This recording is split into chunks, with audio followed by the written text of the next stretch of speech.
High বন্ধুরা, আমাদের বাড়িতে চিকেন পকোড়া হয়েছিল।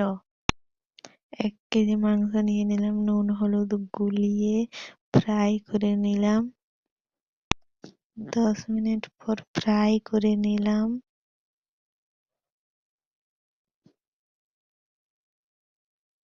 পেঁয়াজ লঙ্কা ধনে পাতা দিয়ে দিলাম। জিরা গুঁড়া দিয়ে দেব অল্প মতো।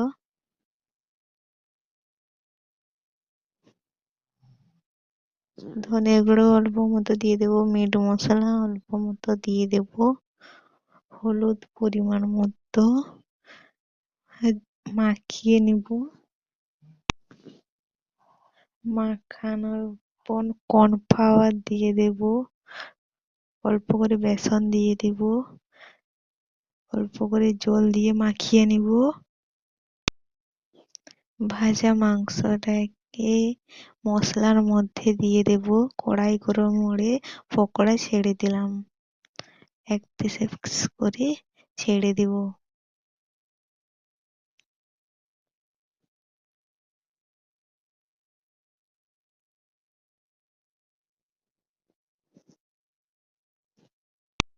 লাল লাল মচমচ করলে আমরা কড়াই থেকে পকোড়াগুলোকে তুলে নিব।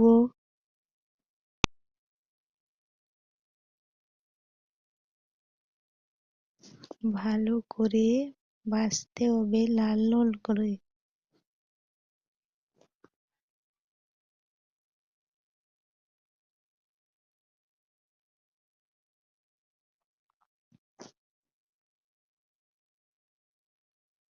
লাল লাল করে মচমচে ভাজা হয়ে গেছে আমাদের পকোড়া।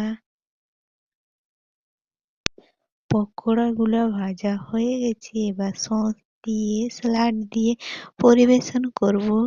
আমাদের ভিডিও যদি ভালো লাগে সাবস্ক্রাইব করবেন। এই চ্যানেলটিকে এঞ্জেল রিঙ্কি রান্নাঘর